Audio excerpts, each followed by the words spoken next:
Hi there, how are you? My name is Lois Githiga. I'm an RCIC, that is a regulated Canadian immigration consultant or an immigration practitioner here in Canada. I hope you're doing well wherever you are, and thank you for joining me again on my weekly videos regarding Canadian immigration. For my fans, for the people who are subscribing, for the people who've subscribed, thank you, thank you, thank you. Thank you for keeping it here. Thank you for keeping it real. Thank you for sharing my videos. I really appreciate that. If this is your first time on my channel, if this is the first time that you're watching any of my videos, please stop and subscribe. Subscribe to this channel and turn on your notifications. That way you're not going to miss out on my weekly videos. I'm going to endeavor to make these videos every weekend. So please keep it here, subscribe, share, share, share, share. You cannot overshare.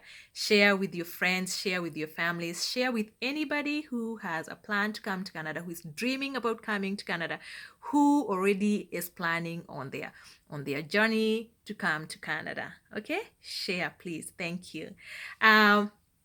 With that out of the way, I have to do a disclaimer. These videos, as you know, this is not legal advice. Please, this should not be taken as legal advice. Should you need professional advice, please send us an email and book a consultation session. All right? Yes, this is for your information only. And actually, this video is from a lot of experience, is from things that I see that happen every day. Right? Okay. So the purpose of this video, the other day I did a video about changing your conditions, your visa conditions when you're in Canada. So we're now going to go back a little bit and talk about arriving at a Canadian point of entry. Right? Yes, so you got your visa. Congratulations. You are halfway to Canada. You got your visa. That was a grueling experience. It was a lot of hard work. People say it's easy to get a visa. It's not. If it was easy, we would not be having a lot of refusals. Check statistics. There's a lot of refusals for visitors, especially for visitors and student permits. Okay, so if you already got a visa, please do not be refused entry at a point of entry. Yeah, if you check your visa down there, it says that that visa is to facilitate travel to Canada and does not guarantee entry to Canada, because guess what? At a POE, you have to satisfy a visa officer or a CBSA officer that you're only in Canada on temporary purposes, and you're gonna go back to your country, to your business, wherever you came from. Okay? Yeah, so one thing before you leave where you're living, this is Canada. We have crazy weather, but don't we love it? So anyway, you have your passport, you have your visa, you have everything. Check the weather, know the season, know when you're coming to Canada so that you can pack accordingly, so you can dress appropriately. Please respect our weather. Okay? Yes. But we have other things to talk about here besides weather. Yes. So you're already on your way to Canada. Guess what? You are gonna come through a port of entry, and a point of entry could be an airport, could be a land crossing border point, or a seaport. So depending on how you're coming, if you're flying, if you're driving, if you are taking a ship. So you're gonna go to a point of entry and you're going to find visa officers and CBSA officers. So those are the people who are going to let you into Canada. Okay? Yes. So at that point, a lot of people actually get deported. A lot of people get sent back to where they came from if you're coming here on temporary basis. The most important thing you can do to yourself, do yourself a favor and know your details. Know exactly where you're going, how long you're going to be here, where you're staying, with whom, know their names, have addresses, have your details ready.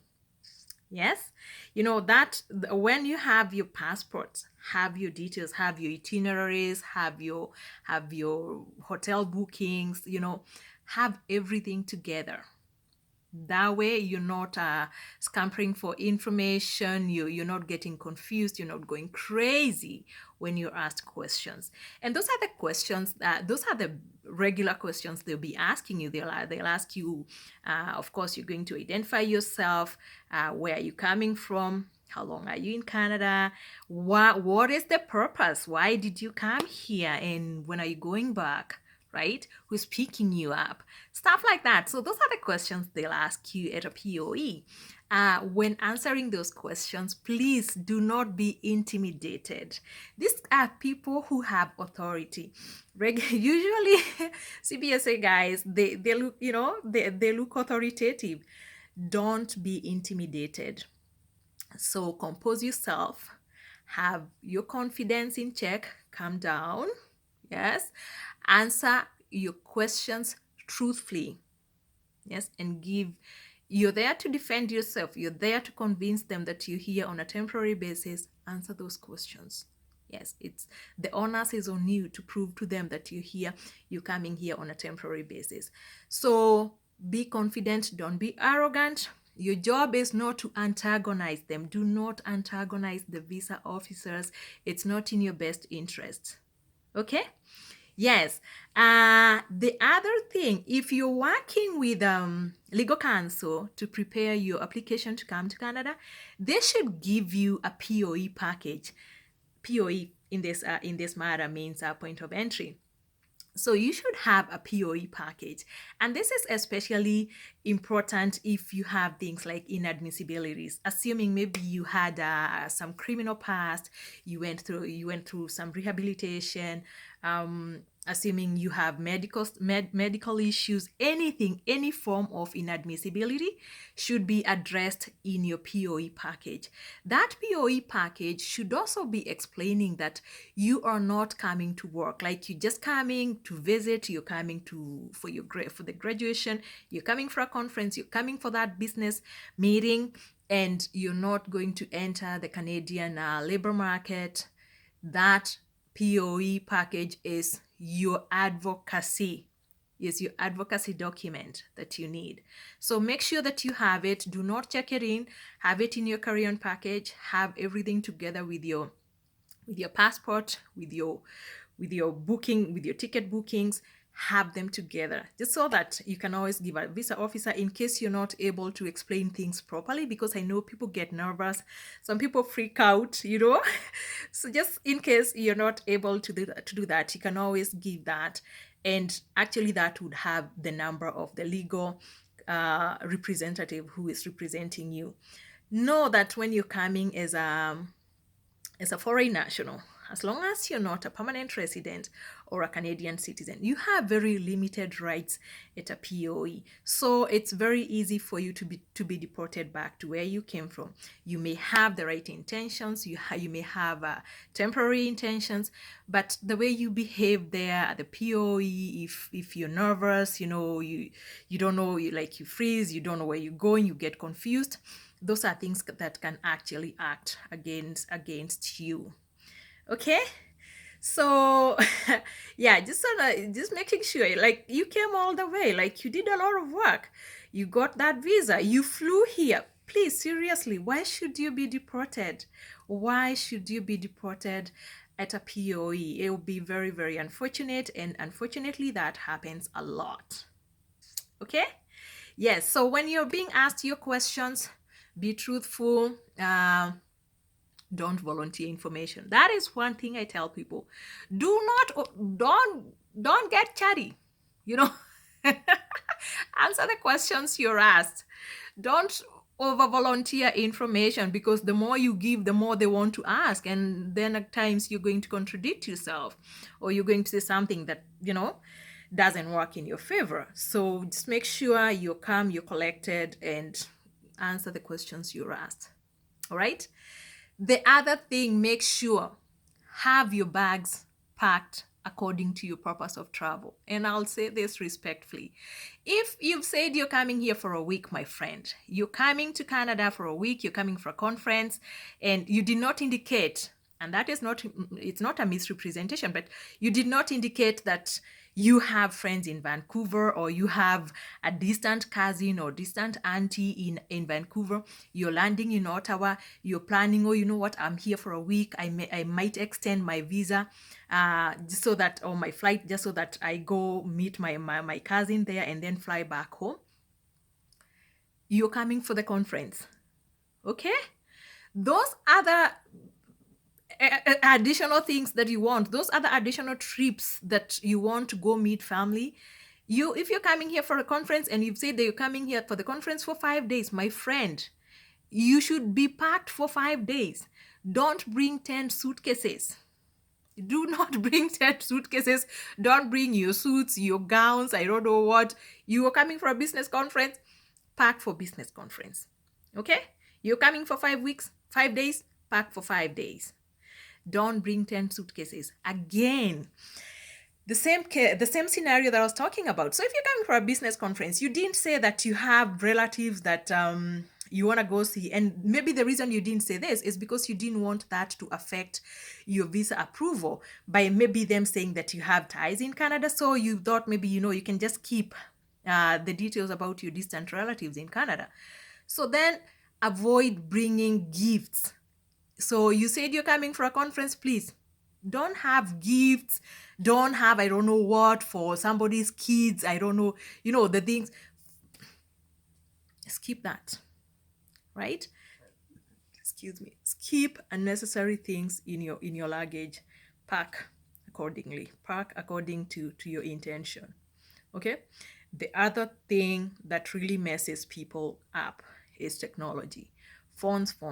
Again, remember I said have phone numbers of the people that you're meeting here, of where you're coming or where you're going. But check what you have on your phone and your laptop. If you're bringing your laptop, if you're bringing your phone, my friend, make sure you know what is the content in your phone. Know what you have there. You could be a genuine traveler who is just coming here to visit for 5 days and then you go home, or a week and then you go home. But maybe a few weeks ago, you got excited, you got to search Canadian jobs, how to apply for Canadian jobs, because maybe in future you're thinking of coming to Canada, come on, to settle. There's no crime in that. But if you made your resume, you had searched a few things, clear some of those search histories. Because once they take your phone or your laptop and they go downtown your laptop, they're going to be checking details. They want to see proof. They want to see whether there's anything that can implicate you in, like, maybe you want to come here and look for a job, or you want to come here and not go back home. So make sure you have the right information. Delete information that you do not need. Delete those job applications you made to Canada, many, whatever. Delete them. Don't have them there. Just have information that is going to help you for the trip that you're making. Okay? So, yes, those are the things that I really wanted to share with you. Finally, if you make it through, if you got your visa, you make it through, you're welcome to Canada. Hope you enjoy Canada. Canada is a beautiful place, and yes, it's beautiful. We love it here. That is what I wanted to say for today. Okay? Please, if I may ask you again, share this video. Share. You cannot overshare my videos. Share this video if you think this video is useful. I'm going to be making more of this on any topic. I'll be addressing a lot of topics on immigration, and life in Canada in general. Yes, for newcomers. So share this video, subscribe, recommend this video to your friends, and turn on those notifications. All right, so keep it here until Saturday. Thank you so much for joining me. I really appreciate. I wish you a good one wherever you are. Okay, thank you for now. Bye.